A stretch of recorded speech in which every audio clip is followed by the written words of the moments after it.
Madame, monsieur, bonsoir. Il y a environ une trentaine d'années, un ouvrage avait un peu révolutionné, on peut dire, le monde de l'architecture. Cet ouvrage, tout le monde le connaît aujourd'hui, c'est celui de Jacques Berthelot, feu Jacques Berthelot. Certains d'entre vous étaient peut-être encore étudiants quand cet ouvrage est apparu. En tout cas, je le sais au moins pour Jacques Saint-Cylie. Bonsoir.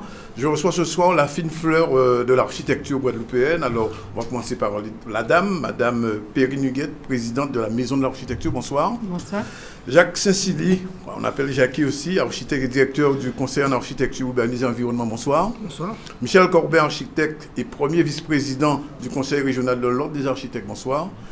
Et enfin, Didier Bergen, architecte et président du Conseil de l'Ordre des architectes de Guadeloupe. Alors, cette émission ce soir, je le dis tout de suite, sera plus courte que prévu pour cause de municipal. Donc, le rendez-vous a déjà été pris avec les acteurs de ce soir pour une vraie émission, plus longue, plus importante, parce que le sujet est très vaste dans un pays où l'architecture, quelquefois, est remise en cause à cause de on ne sait trop quoi. On pose la question ce soir, faut-il avoir peur des architectes, puisque beaucoup de Guadeloupéens, c'est dit dans l'ouvrage de Berthelot, construisaient sans architecte. Aujourd'hui, les choses ont beaucoup changé.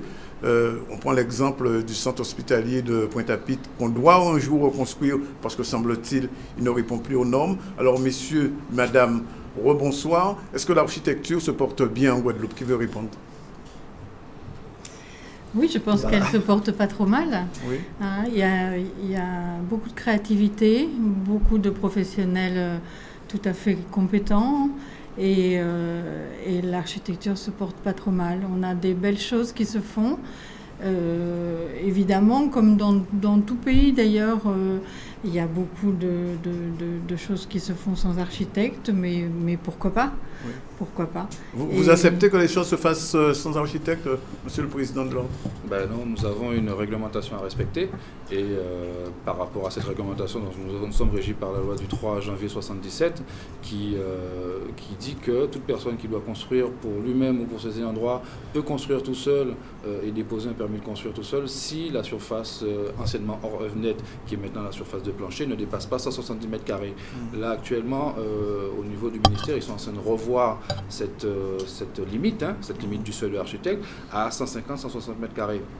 Mais c'est vrai qu'il y a beaucoup de personnes ici en Guadeloupe, et d'ailleurs en Martinique et en France aussi, qui construisent sans passer par un architecte. Mais ce n'est pas vraiment acceptable. C'est illégal ou c'est pas, pas si votre surface de plancher dépasse 170 mètres carrés, c'est illégal, pardon. Oui, c'est souvent le cas. C'est souvent le cas, mais de surface de plancher. Donc vous voyez, vous pouvez avoir une grande maison qui fait 400 mètres carrés avec moins de surface de plancher. Mais c'est illégal. Illégal. Cependant, avec toute la réglementation, il est préférable de passer par un homme de l'art, de passer par une équipe de maîtrise d'œuvre pour que votre ouvrage puisse avoir donc toutes les garanties de solidité, de fonctionnement, d'architecture et d'intégration dans le site que pourra vous apporter ces professionnels.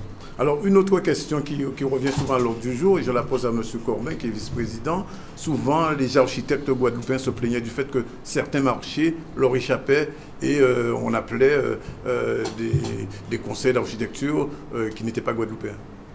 Oui, mais ça continue. C'est pas ça continue. Nouvelle, oui. Depuis l'époque de Jacques. Oui. Jacques s'est beaucoup battu, Jacques Berthelot s'est beaucoup battu pour le. Mais je voudrais revenir 2 minutes sur son beau ouvrage. Tout à fait. Parce que lui, il s'est attaché à montrer l'architecture vernaculaire, telle qu'elle était à l'époque. Oui. Pourquoi c'était comme ça? C'était des problèmes de dimensionnement de charpente que l'on recevait, de bois, de madriers, des choses comme ça. Donc il s'est attaché à montrer qu'il y avait une architecture un peu spontanée, qui était faite sans architecte, qui était souvent de qualité. Et mais la dérive s'est produite un peu plus tard. Ouais. Et donc, maintenant, les bâtiments, quand ils reçoivent du public, ils sont forcément avec un permis de construire, ils sont forcément avec des architectes. Donc, c'est plutôt l'habitat individuel, l'habitat sauvage ou l'habitat qui continue. L'habitat sauvage? Non, mais les gens qui construisent sans permis, alors quand ils n'ont pas de permis, ils n'ont pas d'architecte, ils n'ont pas d'ingénieur, ils n'ont rien, donc c'est assez fréquent.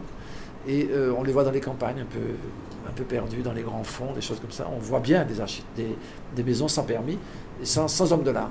Alors, est-ce que c'est paradoxal, je pose la question à Jacques Saint-Cylie, du fait que Berthelot, on va dire, encensait entre guillemets la case antillaise, case créole, comme il disait, et aujourd'hui, quand on parle d'architecture, on ne parle pas de cette case antillaise. Est-ce qu'il faut continuer à faire la case antillaise sans architecte, ou aujourd'hui, est-ce qu'il faut tout modéliser? Oui, je crois que cet ouvrage est arrivé à un moment où il fallait effectivement se ressaisir. parce que, souvenez-vous, la rénovation urbaine battait son plein. On avait recours effectivement à une architecture exogène qui ne tenait pas compte de la réalité bioclimatique de notre territoire et qui pratiquement faisait la part belle à cette architecture d'ailleurs, qui du reste a créé un mode de vie qui était totalement inapproprié à la réalité guadeloupéenne. Et aujourd'hui, on voit le résultat. Donc, il est vrai, on voit le résultat, c'est-à-dire que notre tissu, je peux dire les rapports sociaux, tout ce que ça a engendré témoigne aujourd'hui de l'inadaptation. En cage à lapin, ça crée des tensions sociales. Les Guadeloupéens se sont adaptés, puisque l'architecture, on n'a pas pu adapter l'architecture compte tenu de la caractéristique de cette architecture-là. Les Guadeloupéens se sont adaptés et ont quelque part appris à vivre avec, mais en se transformant, en perdant de vue leurs propres relations, ce qu'on appelle aujourd'hui le lacou, oui. Toute une série de notions qu'on a tendance à essayer de retrouver aujourd'hui. Bon, cela dit, cet ouvrage-là, effectivement, venait pour dire, attention, on avait une architecture bioclimatique, on avait des relations entre personnes, entre voisinage de vie, et on avait un savoir-faire qu'il ne faut pas oublier. Par exemple, Esla a remis. Bon, malheureusement, ça a été un petit peu galvaudé, mal compris. Tous les fabricants de maisons individuelles se sont accrochés à ça et ont importé des produits exogènes et les ont transformés en cases antillaises soi-disant. Oui. Alors on voit les maisons ceci, les maisons cela. On va le dire, les maisons 60 jours par exemple, comme beaucoup de gens décrivent. Je ne le nommerai pas, mais une série de constructions, je parle de bien avant, dans les années 70-80, à partir de la création de ce bouquin. Oui. Et donc, on a vu piluler toute une série de fabrications avec toiture en béton, par exemple, des choses... Monsieur Corbin n'est pas d'accord? Vous voulez compléter? Je voudrais aider Jacques Sassili et pour lui dire que la rénovation urbaine actuellement consiste à casser, à déconstruire tout ce qui a été fait dans ces années-là. Oui, mais donc peut-être c'est aussi, oui, mais c'est aussi pour faire mieux. Et il me semble que ce qui se refait actuellement est quand même nettement mieux.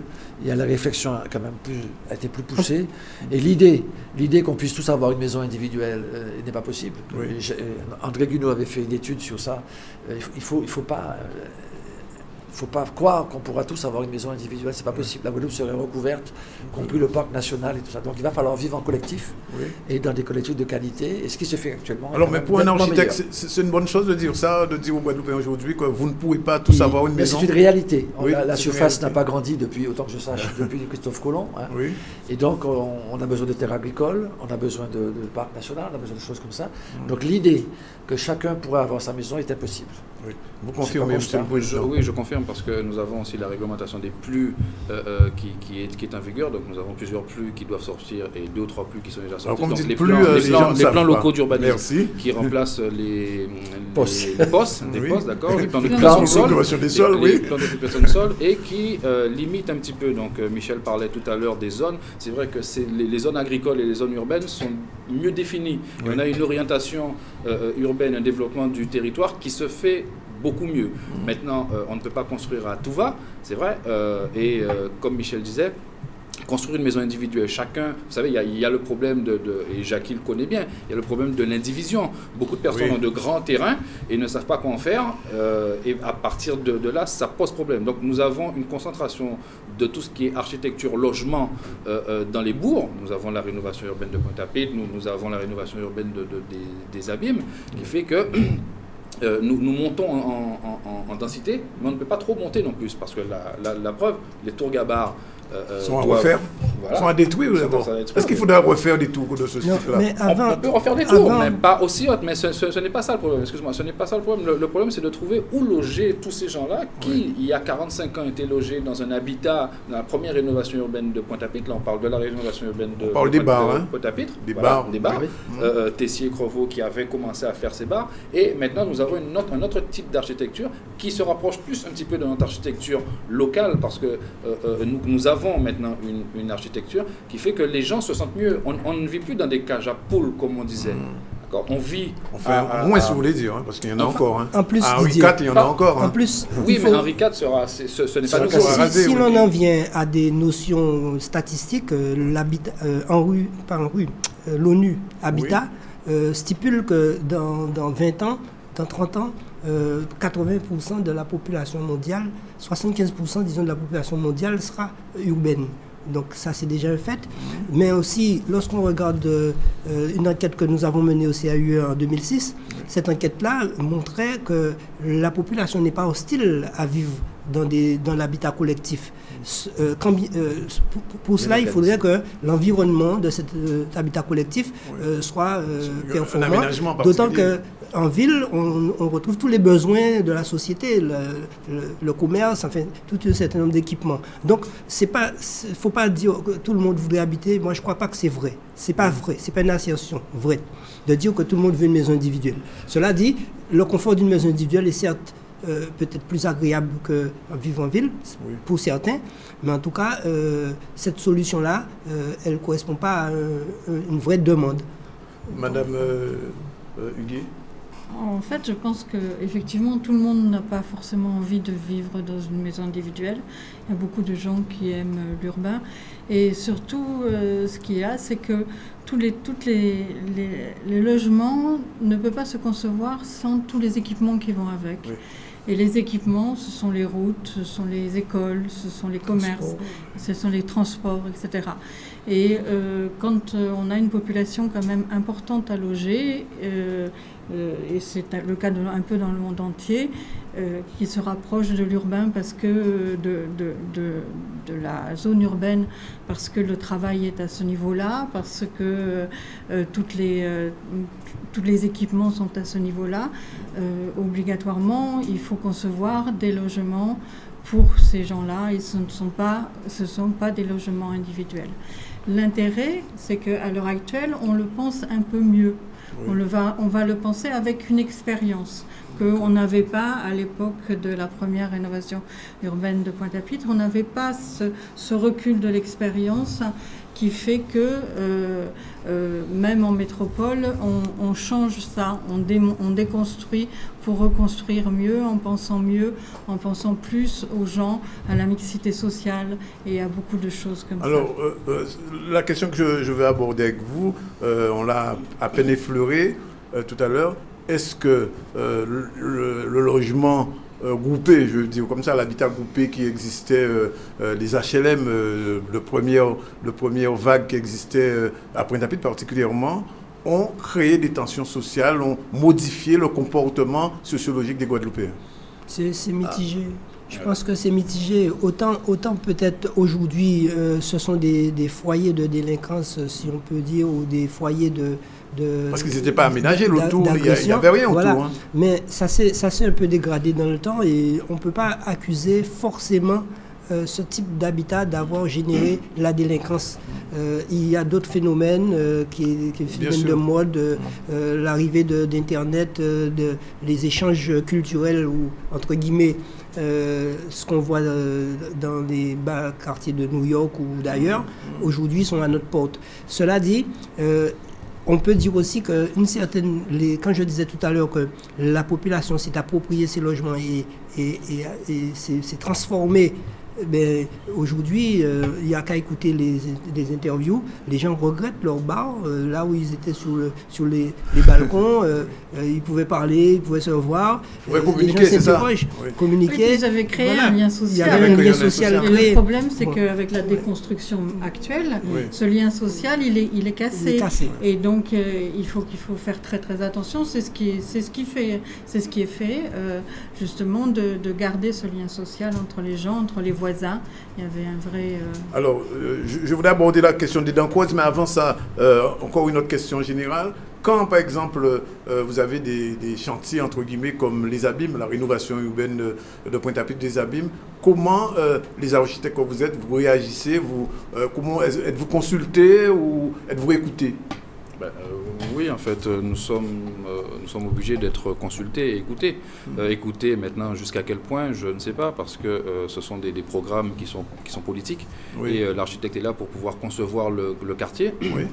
concevoir la cité, il a un programme, il doit respecter ce programme que lui donne le maître d'ouvrage. Donc on a vu tout à l'heure des photos de la rénovation urbaine qui se trouve à Bergevin, où l'architecte ou les architectes ont dû composer avec l'espace qu'ils avaient. Et vous avez bien vu c'est une vraie contrainte, ça. Hein. Bien sûr que c'est une contrainte, parce que le territoire n'est pas extensible. Et en plus de ça, vous avez un programme à respecter par rapport au nombre de personnes qu'il faut loger, ceux qui ont été délogés tel endroit et qu'on doit reloger, ceux qui sont sur liste d'attente. Donc par rapport à ça, il y a une contrainte. Mais moi, je voulais juste revenir sur quelque chose. C'était que vous parliez tout à l'heure de bars.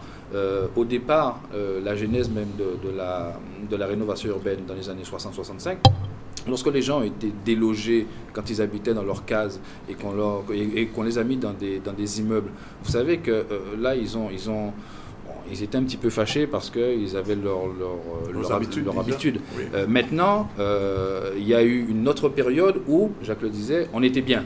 On était bien dans nos immeubles parce qu'on avait un communautarisme, on se fréquentait, on jouait au football ensemble. Et aujourd'hui, ce n'est pas l'architecture, ce ne sont pas les bâtiments qui rendent les gens un petit peu plus agressifs. C'est quand on sort de la cité. Qu'est-ce que les jeunes trouvent quand ils sortent de la cité? Ils ne trouvent rien. D'accord? Donc il ne faut pas remettre en question l'architecture. Il ne trouve rien, mais est-ce que l'architecte conseille, il dit quand même, on dépose, je prends un exemple que je connais parce que je suis de la région, j'ai vu la rénovation de la Rivière Sens. On a empilé des immeubles les uns à côté des autres. Il n'y avait pas d'espace de jeu, il n'y a rien du tout. Il y a 15-20 ans. Alors peut-être aujourd'hui on commence à y penser, mais est-ce que vous, architecte, quand vous proposez ça, on vous dit bon, débrouillez-vous, il n'y a pas de terrain, il n'y a pas d'espace. Comment ça se passe? Je crois que je pose la question. Ce dont vous parlez, il y a un déficit d'urbanisme, ou il y a eu un déficit d'urbanisme. Et les bâtiments, ce sont des objets que l'on pose, mais il y a un environnement. Hein, il y a, comme disait notre consoeur, il y a les crèches, les moyens de transport et tout. L'urbanisme est plus important, à mon sens, que le bâti, que l'architecture. Et il y a une nouvelle tendance à la Martinique qu'on observe actuellement, c'est que les gens qui ont des moyens se font des collectifs de grande qualité, avec de la sécurité, avec des véritables bunkers, des jardins suspendus au dernier niveau. Et c'est une nouvelle tendance. Ça veut dire que le collectif a de beaux jours devant lui s'il est bien fait, s'il est bien étudié, si le quartier est bien étudié, si l'urbanisme est bien étudié. C'est la nouvelle tendance, c'est d'avoir des immeubles. C'est très net à la Martinique. Alors, c'est un travail collectif en fait, voilà, entre l'urbaniste et l'architecte. Pour précisément répondre à ta question, à savoir est-ce que véritablement les architectes sont mis en face de moyens pour parvenir à loger correctement ou à faire de projets. Moi, je crois que la donne a changé. Aujourd'hui, on n'a plus une commande exogène. Il y a des concours d'architecture, il y a un certain nombre de réflexions préalables à la mise en œuvre d'un projet. Il y a ce qu'on appelle des assistants à maître d'ouvrage qui font des programmes qui sont quelque part partagés, pas suffisamment. Certains opérateurs continuent d'exercer en autarcie un petit peu sans partager, alors que bon, aujourd'hui, c'est le dialogue, c'est la concertation qui amène la qualité. Mais en tout cas, à l'issue de ces concours, les architectes ont certes des contraintes, mais ont une certaine liberté. Malheureusement, ils ne la saisissent pas totalement. Parce que souvent, certains mettent en avant l'aspect économique du projet qui va faire passer. Aujourd'hui, il y a des critères quand même de qualité, des critères de sécurité qui font que le projet architectural est meilleur. Cela dit, il y a ce problème de déficit d'urbanisation. C'est-à-dire que, fort heureusement, la reconstruction a fait l'objet d'une réflexion urbanistique qui est autour de l'ANRU, mais ce n'est pas dans toutes les communes le cas. Certaines communes voient arriver des projets d'opportunités créés par le fait de la libération d'un terrain ou de l'acquisition par un bailleur sans que cela soit réfléchi dans le territoire. Et les PLU, c'est-à-dire les plans locaux d'urbanisme, devraient se saisir de ces questionnements et inscrire de véritables projets urbains pour leur territoire, enfin, à chacune des communes. Alors, on est en période d'élection municipale. J'aimerais bien savoir comment, par exemple, puisqu'on parlait de plan d'occupation des sols ou de PLU, les maires interagissent sur vous. Comment ça se passe, la négociation? Est-ce qu'il y a une négociation? Parce qu'en fait, on parle d'urbanisme et d'architecture. Vous êtes déjà architecte et il y a le côté urbanistique. Alors, comment ça se passe globalement? De manière globale, lorsque le maire, lui, il fait son plus, il fait appel à un maître d'œuvre. Des fois, c'est le CAUE, c'est un bureau d'études, des fois, c'est le CAUE, des fois, c'est un autre bureau d'études. Et il lui pose un certain nombre de contraintes. Et à partir de là, le plan local, il est fait, mais avec des contraintes. C'est sûr que lorsqu'on fait un plan local d'urbanisme, on est obligé de respecter certaines règles. Et beaucoup de personnes viennent se greffer à cela, d'accord? Et Jackie peut en parler parce que il a fait certains plus, et on voit que les plus ne plaisent pas à tout le monde. Comme les postes ne plaisaient pas à tout le monde, les plus ne plaisent pas. Il n'y a pas de recours, Jackie. Non, disons que on pourrait dire ça comme ça, mais je crois qu'il n'y a pas des milliers de plus en Guadeloupe. Oui. Il y en a trois d'Arc-Prouvé, c'est Trois-Rivières, mais ça date de bien longtemps. Oui. Ça a été fait aussitôt la loi SRU votée. Et il y a Bémao, et puis je crois en gestation, ça doit être Abîme et Port-Louis. Le reste sont peut-être Pointe-à-Pitre et le reste en gestation. Mais cela dit, aujourd'hui, il y a une vraie démarche de réflexion. La construction de projets d'aménagement de développement durable. Les élus réfléchissent sur leur territoire. Ensemble, d'ailleurs, nous, le CAUE, nous les aidons. Donc il y a une collaboration. Nous les accompagnons Oui. pour qu'ils puissent véritablement définir cette stratégie, ce projet, sur la base d'un diagnostic véritable établi par un bureau d'études. Et avec, bien sûr, une concertation avec la population. Et à l'issue de tout cela, le projet se mûrit. En tout cas, c'est cette démarche-là qui est initiée et aujourd'hui, c'est une gestation qu'on retrouve dans la plupart des communes. Et ça donnera certainement de meilleurs documents tout à fait différents de ce qu'on connaissait jadis, qu'on appelait On va presque terminer cette première émission. Je poserai deux questions générales, un peu pas pour conclure, mais enfin pour amorcer peut-être le débat de la prochaine émission. Est-ce que la maison créole, la case créole, est en voie de disparition, globalement? Moi, je dis traditionnelle, la case traditionnelle. Ça dépend ce que vous appelez case créole. Oui. La case longtemps, si on la retrouve dans des appartements, etc. Oui, mais elle s'est transformée en une tendance, une image. Elle s'est transformée en quelque chose qui est moderne. On parle un moment de la case aménagée, on ne parle plus de ça. Mais elle s'est transformée en quelque chose qui devient moderne, une maison qui devient moderne, mais qui reprend de la case créole toutes les caractéristiques et surtout toutes les qualités de la case créole. D'accord. La deuxième question, faut-il continuer à construire des tours en Guadeloupe? Oui, moi je pense que on recommencera forcément, le territoire étant exigu. Oui. On va reconstruire des tours à Paris, alors qu'on en a... il y a on parle des tours à Tour-Montparnasse en ce moment. Oui, mais il y a une nouvelle génération de tours qui est en train d'arriver, avec grande qualité architecturale, des tours vertes, avec des plantations... Oui, mais on a le risque sismique ici, on en a moins à Paris peut-être. On le maîtrise, on maîtrise bien. Au Japon, vous savez, à New York, en Chili, il y a des risques sismiques. Il n'y a pas de problème. Et c'est là où on trouve les plus belles tours. Les plus importants. Los Angeles. Mais je pense que les tours ont de l'avenir, mais des tours bien étudiées, où tous les services seront dans la tour, il y aura une qualité de vie, il y aura des rapports humains, moi je pense que les tours ont de l'avenir. Avant de se quitter, je voudrais quand même rendre un petit hommage, parce qu'on a vu des images d'un ouvrage qui est paru récemment, que vous pouvez peut-être montrer. C'est une belle réflexion sur un regard sur la ville, avec une collaboration de la plupart des architectes guadeloupéens. Je suppose que tous les gens qui sont ici ont participé à cet ouvrage. On a eu l'occasion d'en parler déjà, on en parlera encore. Je ne dis pas que c'est un nouveau Berthelot, mais enfin, disons, c'est une réflexion importante à laquelle... C'est une réflexion collective. Collective, oui, justement, ce n'est pas un ouvrage personnel, c'est une beaucoup de personnes ont contribué, et d'éminences venues d'ailleurs, de la Caraïbe. C'est une réflexion sur la ville, mais caribéenne, avec un port d'attache en Guadeloupe, et il y a 90 auteurs dans ce livre. Quelle va être la suite de cet ouvrage? Je veux dire, c'est une réflexion et puis c'est tout? C'est une réflexion qui va faire une première base pour pour beaucoup d'évolutions dans la Guadeloupe, qui permet à certaines personnes qui vont créer. Ce sont un notre ouvrage espace. référentiel, c'est ça?